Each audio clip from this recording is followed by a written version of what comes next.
My son keeps apologizing for what he'll do when he turns 7. He turns 7 tomorrow. My 6-year-old son, Liam, looked me dead in the eye this morning and said, "I'm sorry for what's going to happen, Daddy. I don't want to hurt you, but I won't be able to stop it."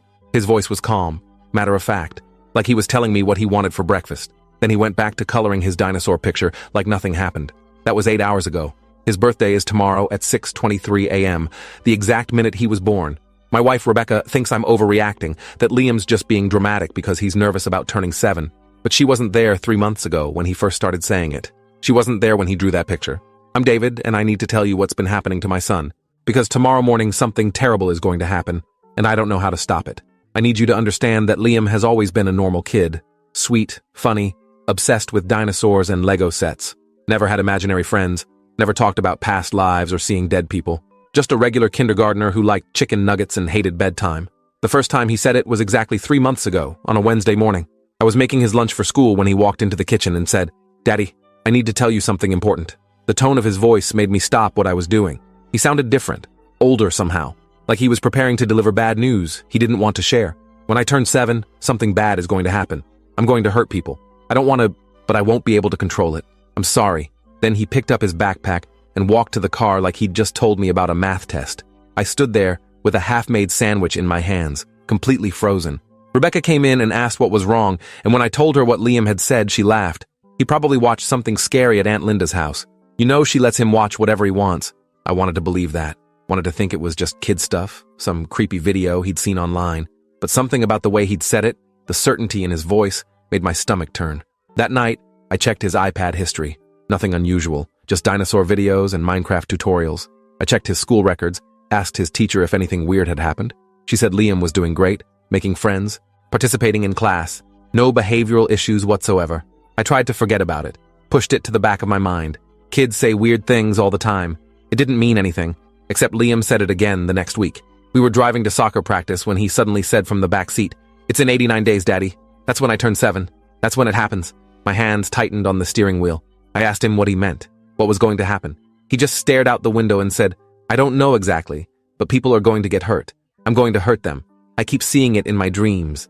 His voice cracked on that last part, like he was trying not to cry. This wasn't a kid repeating something he'd seen on TV. This was genuine fear. I pulled over and turned around to look at him. "Liam, buddy, what dreams? What do you see?" He wouldn't answer, just kept staring out the window with tears running down his face. We sat there for 10 minutes while other parents drove past us, probably thinking we were having a tantrum situation. But Liam wasn't throwing a tantrum. He was terrified. Rebecca scheduled an appointment with a child psychologist, Dr. Nina Patel, who specialized in anxiety disorders in children. We brought Liam in the following week, and she spent an hour talking to him while we waited outside. When she called us back in, her expression was carefully neutral, professional. Liam is experiencing what appears to be anticipatory anxiety about getting older.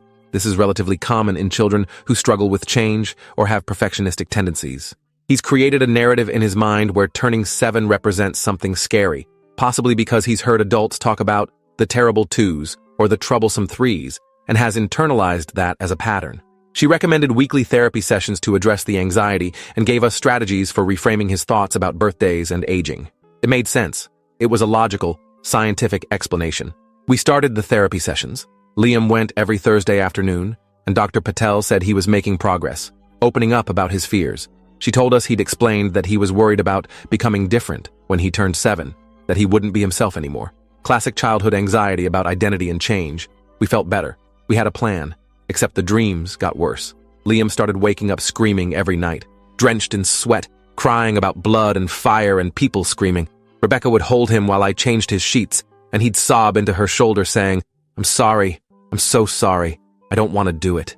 We told Dr. Patel about the nightmares. She adjusted her approach, started using art therapy to help Liam express what he was seeing. That's when he drew the picture.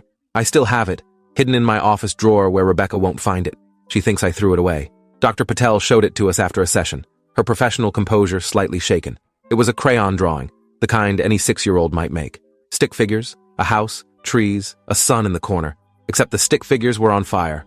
All of them, maybe 15 or 20 figures, drawn with red and orange flames covering their bodies. And in the center, one figure stood separate from the others, holding what looked like a match. The figure had "me" written above it in Liam's careful printing. Below the picture, he'd written, "When I'm 7," in shaky letters. My mouth went dry looking at it. This wasn't anxiety about change. This was something else entirely. Dr. Patel said it was a breakthrough, actually. Liam was externalizing his fears, putting them on paper where they could be examined and processed. The violent imagery was concerning but not unprecedented in children dealing with trauma or extreme anxiety. She asked if there had been any fires in our neighborhood, any news stories Liam might have seen. There hadn't been.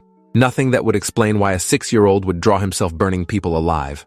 We increased the therapy sessions to twice a week. Dr. Patel started using EMDR and other trauma processing techniques, even though Liam hadn't experienced any identifiable trauma.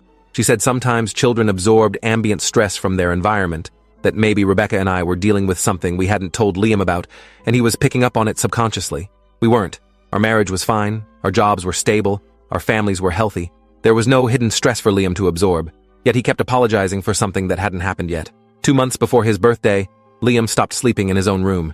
He'd wake up every night around 2 a.m. and climb into bed between Rebecca and me, shaking. When I asked him why, he'd say, "I don't want to be alone when it starts. I need to be near you so I can warn you." Warn us about what? About what I'm going to do. His certainty was unshakable. This wasn't a maybe or a what if. To Liam, whatever was going to happen on his 7th birthday was as inevitable as the sun rising. I started documenting everything. Wrote down every time Liam mentioned the birthday, every detail he shared about his dreams, every strange thing he said. The list grew longer each week. "It starts with fire," he'd say while eating breakfast. "I light the first match at 6:23 a.m., exactly when I was born, or during bath time. The people at the party are going to be there. That's when it happens, when everyone is singing." Rebecca thought the documentation was making things worse, that I was reinforcing his anxiety by paying so much attention to it, but I couldn't stop.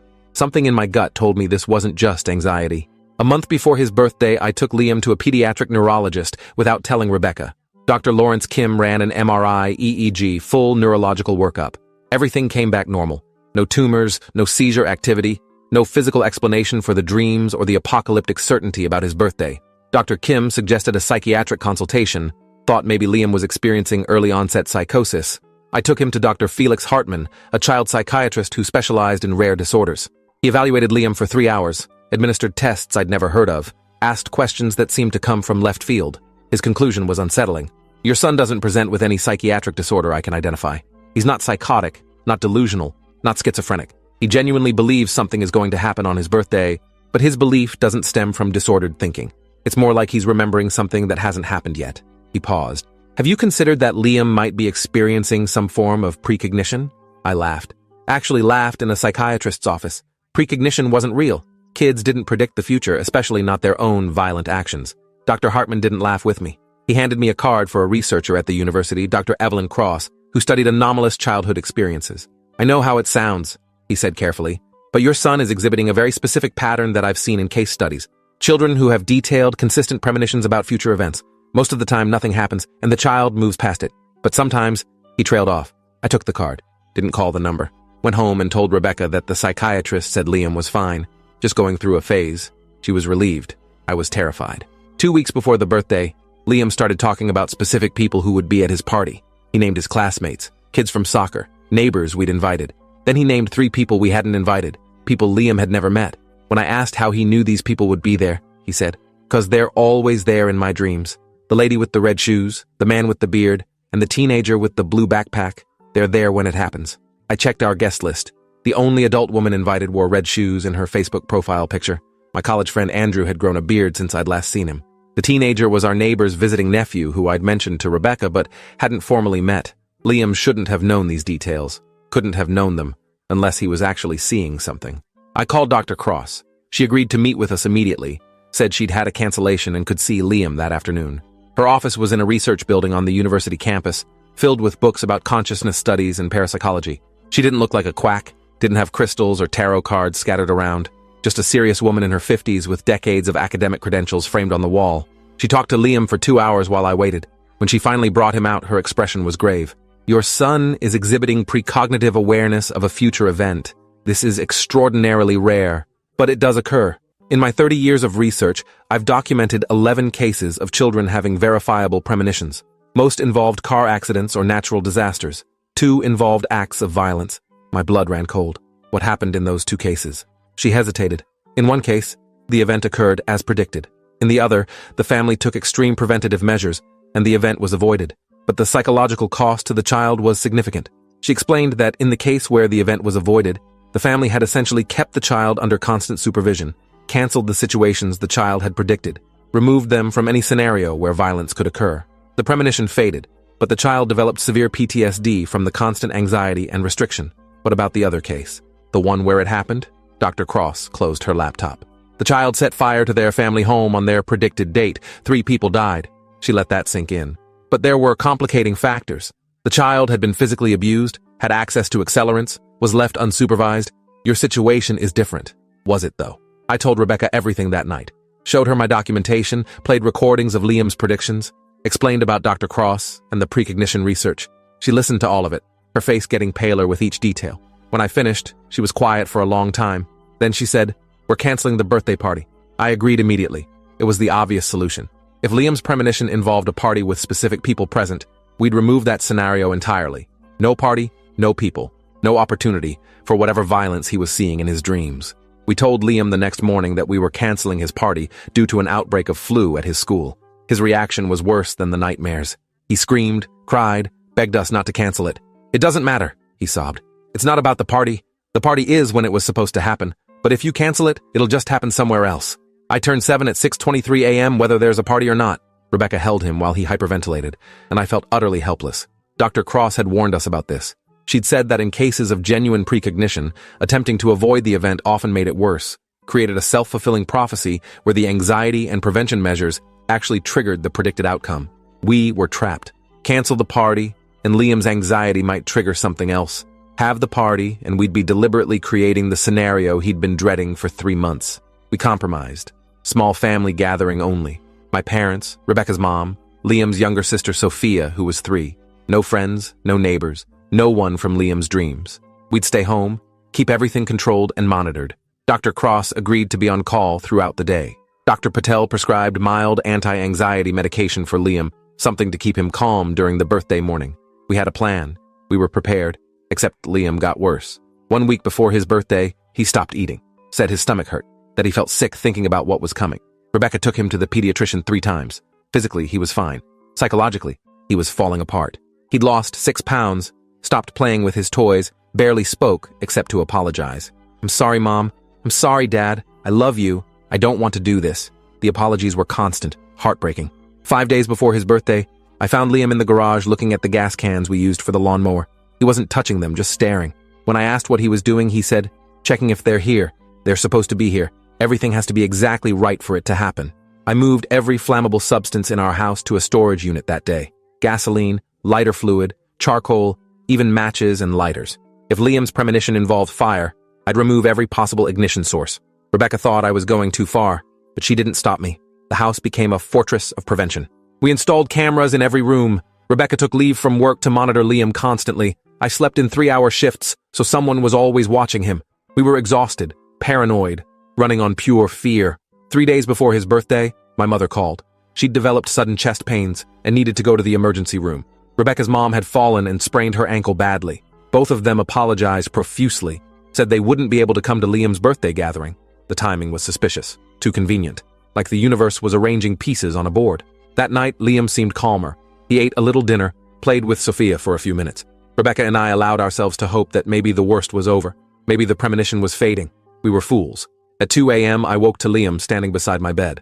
Not crying, not scared, just standing there in the dark, staring at me with an expression I'd never seen before. Empty, blank. "It's in 2 days, he said in a voice that didn't sound like his.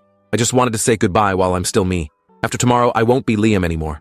I'll be the thing that does it." Then he climbed back into his bed and fell asleep instantly, like a switch had been flipped. I didn't sleep for the rest of the night. Called Dr. Cross at 4 a.m., breaking into sobs when she answered. She said she'd come to our house tomorrow, the day before Liam's birthday, and stay with us through the actual birthday. "Whatever happens," she said, "you won't be alone." 2 days. We had 2 days. Yesterday, the day before his birthday, Dr. Cross arrived at 9 a.m. with equipment I didn't recognize. EEG monitors, recording devices, something she called a consciousness field detector. She explained that if Liam was genuinely experiencing precognition, there would be measurable changes in his brain activity and the electromagnetic field around him as he approached the predicted event. She was treating this like a science experiment. I was treating it like the last day of my son's life. Liam was subdued, quiet. He let Dr. Cross attach the monitors without protest, answered her questions in monosyllables. When she asked if he still believed something would happen tomorrow, he nodded. At 6:23 a.m., when I turned 7, that's when I stopped being me and become the thing. Dr. Cross asked what thing. Liam looked at her with those empty eyes. The thing that burns people. The thing that's been waiting inside me since I was born. It wakes up when I turn 7. His matter-of-fact tone was more chilling than any screaming fit. This wasn't anxiety or delusion. Liam genuinely believed he was incubating something monstrous, and tomorrow was its hatching day. Rebecca broke down, had to leave the room. I held Liam while he sat there calmly, letting the machines record whatever was happening in his brain. Dr. Cross reviewed the data throughout the day. She wouldn't tell me what she was seeing, just kept adjusting the equipment and taking notes. Around 4 p.m., she pulled me aside. "David, I need you to understand something. Liam's brain activity is showing patterns I've never seen before. He's in a state of constant neurological arousal, like his brain is preparing for something specific. This isn't anxiety. This is anticipation." "Of what?" "I don't know. But whatever Liam believes is going to happen, his entire nervous system is gearing up for it. We tried to have a normal evening, made Liam's favorite dinner, watched a movie, played board games. It felt like a death row inmate's last meal. Liam participated but wasn't really there, just going through motions. At 8 p.m., we put both kids to bed. Sophia fell asleep immediately. Liam lay there with his eyes open, staring at the ceiling. I sat beside his bed like I used to when he was a baby, and he reached for my hand. "I love you, Daddy. I'm sorry for what I'm going to do. I tried to stop it, I really tried, but it's stronger than me." Tears rolled down his temples into his hair. I told him nothing was going to happen, that we wouldn't let anything hurt him or anyone else. He smiled sadly. "You can't stop it. Nobody can. It's already happening." "What do you mean, it's already happening?" "The change. It started when I told you 3 months ago.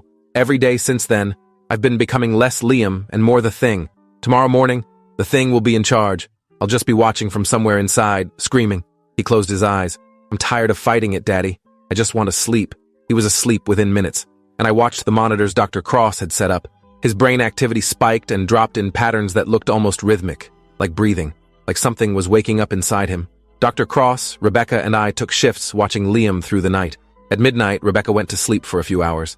At 3 a.m., Dr. Cross dozed off in her chair. I stayed awake, watching my son breathe, watching the clock tick towards 6:23 a.m. At 5 a.m., Liam's eyes opened. He didn't sit up, didn't move, just stared at the ceiling with those empty eyes. 1 hour and 23 minutes, he whispered. "Can you feel it, Daddy? The thing is waking up. It's so hungry." I asked what it was hungry for. "Everything. Everyone.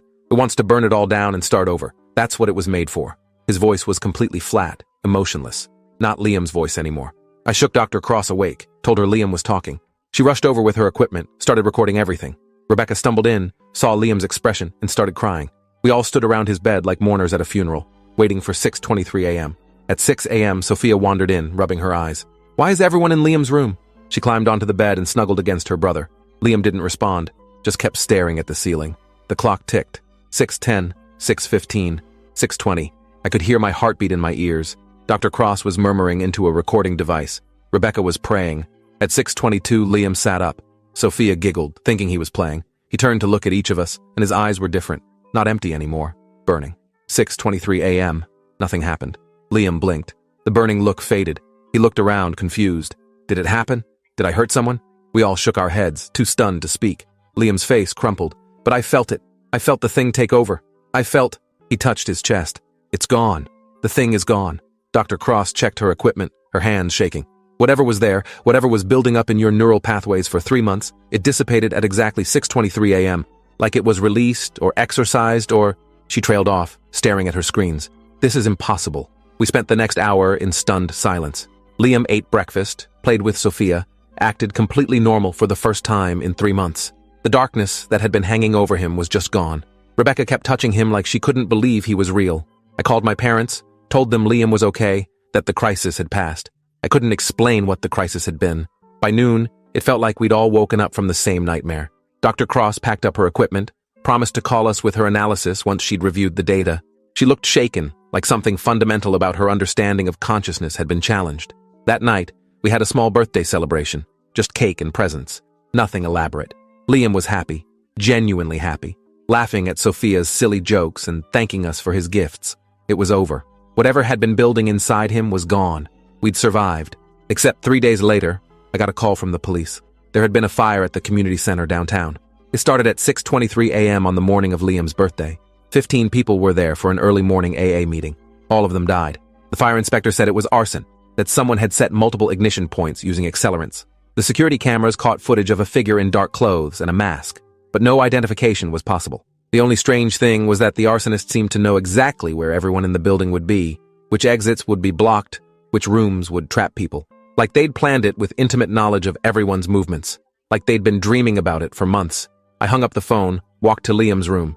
He was building a Lego castle, humming to himself. I asked him if he remembered anything from his birthday morning. He looked up, confused. Just that I turned 7 and everyone was there watching me. Why? Nothing. Just wondering. He went back to his castle. I walked to my office and pulled out the drawing from Dr. Patel's sessions, looked at the stick figures on fire, the one figure in the center holding a match. When I'd first seen it, I'd assumed the figure labeled me was Liam. But now, looking closer, the figure was taller than the others, adult height, and in the background, nearly invisible in crayon, was a small figure watching from a doorway. That figure had never registered before. I looked closer. It was labeled me, too. 2 MEs. I called Dr. Cross, told her about the fire, told her about the drawing. She was quiet for a long time. Then she said something that made my blood turn to ice.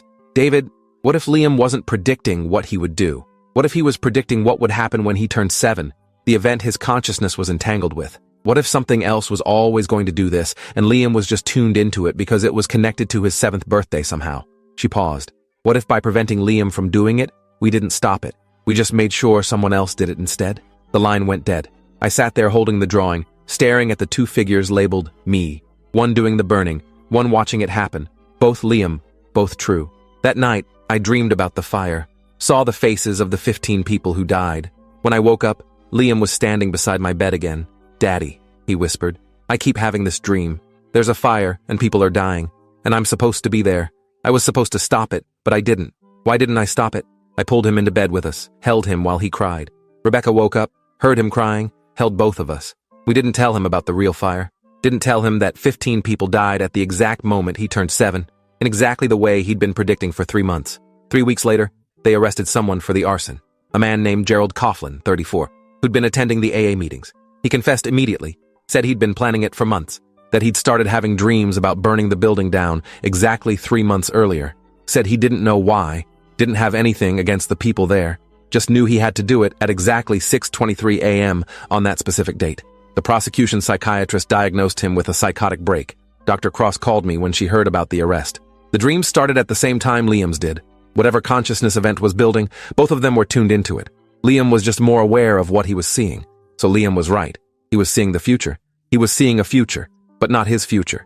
He was seeing Gerald Coughlin's future, and somehow his consciousness got entangled with it. Maybe because they share a birthday. Maybe because Liam has a sensitivity to precognitive information. We don't know. She paused. The important thing is Liam is safe. He didn't do it. He's not dangerous. But 15 people are still dead. Yes, they were always going to die. Liam just knew it was coming. Liam is 8 now. The nightmares stopped after his 7th birthday. He's a normal kid again, happy and well-adjusted. We got him a dog, and he's doing great in school. Rebecca and I are still in therapy, processing what happened. Dr. Patel says we all experienced a shared traumatic delusion, that we convinced ourselves Liam was precognitive when he was actually just anxious. Dr. Cross says we witnessed a genuine case of consciousness entanglement, one of the rarest phenomena in parapsychology. I don't know what to believe. What I do know is that my son spent 3 months apologizing for something he didn't do, but knew was going to happen. He saw 15 people die before it happened and was powerless to stop it. That changes a child, changes a family. Sometimes I catch Liam staring at nothing, and I wonder if he's seeing something else, something that hasn't happened yet. He doesn't talk about it anymore, but I see it in his eyes, the weight of knowing. Rebecca wants to move past it, pretend it never happened, but I can't, because in 6 years, Liam will turn 13. And last week, he started drawing again. Not fire this time, water, lots of water, people drowning. And in the corner of every picture, written in that same careful printing, when I'm 13, I haven't told Rebecca yet, haven't called Dr. Cross, because what would I say? That it's starting again? That my son is tuned into disasters before they happen, and there's nothing we can do to stop them? That he'll spend the next 6 years apologizing for something that isn't his fault, but will definitely happen? I look at Liam now, playing with his dog in the backyard, and I see both versions of him. The happy 8-year-old and the terrified 6-year-old who knew death was coming, who tried to warn us, who carries the weight of precognition like a curse. Gerald Coughlin is in prison. 15 families are grieving. And my son draws pictures of the next disaster, apologizing in advance for something he can't control, won't commit, but absolutely knows is coming. That's our life now. Normal on the surface, horror underneath. Waiting for the next birthday, the next countdown, the next inevitable tragedy my son will see before anyone else. and knowing that no matter what we do, we can't stop what's already been seen. The future is fixed. We're just living in it on delay. If you're still here, drop a like, leave a comment, and subscribe so you won't miss the next story.